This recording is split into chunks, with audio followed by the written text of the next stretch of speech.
What's up YouTube? Dougie Chong here. Welcome to today's episode where I'll be reviewing the Wealthsimple Credit Card.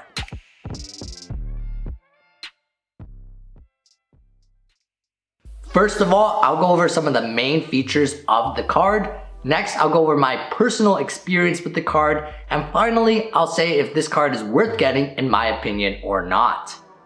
One of the main features of this card is that it has a 2% cashback rate for all categories. This is one of the best cashback rates I've seen for a card that has no annual fee. There are credit cards that have better cashback rates for different categories, but I find it kind of hard to keep track of different cards for different categories, and I like the simplicity of just one card with a 2% cashback rate. On the topic of annual fees, I believe there is a $139 annual fee for the card if you don't have at least $100,000 in assets in the Wealthsimple app or set up a recurring direct deposit. Now, if the 2% cashback rate wasn't good enough, this card also charges no foreign exchange fees, whereas other cards typically charge around 2.5%.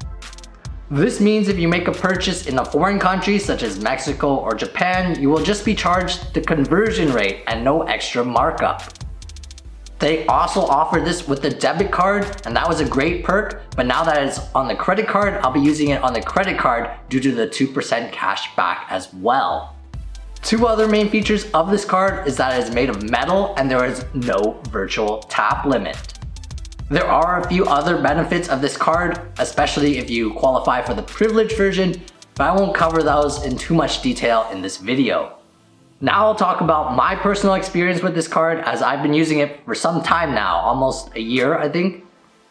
On that topic, I believe it was hard for a lot of people to get this card. There was a wait list, but I think most people now that have signed up for the card were able to get it. Overall, the card has been pretty great. I use it primarily through Apple Wallet and don't have too many complaints so far. One thing to note, before you start using it on Apple Pay, you have to do a transaction with a physical card and use the PIN kind of to set it up. One of the best benefits of this card I found is that you can view the PIN and even change the PIN on the Wealthsimple app. I find this very useful because I have many different credit cards. I can't always remember which PIN went with which card.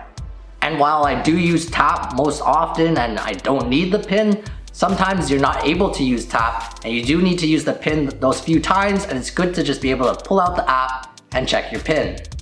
On the topic of using the tap feature, while I mentioned there is no virtual tap limit for this card, some merchants do impose a tap limit. So even though the Wealthsimple card doesn't have a limit, you might have like a $300 or $400 merchant limit, and you won't be able to go over that limit even though there's no tap limit on the credit card. So keep that in mind.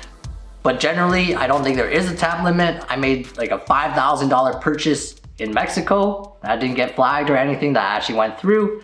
So I think that's a pretty good feature. So overall, in my opinion, if you couldn't tell from the rest of this video, I really recommend this card. It's got 2% cash back, no foreign exchange fees, and no annual fee as long as you have enough assets. This is a great card to use, and I use it on a day-to-day basis. That's it for this video, guys. Hope you enjoyed it. Let me know what you guys think in the comments below. Enjoy the rest of your day and see you in the next video.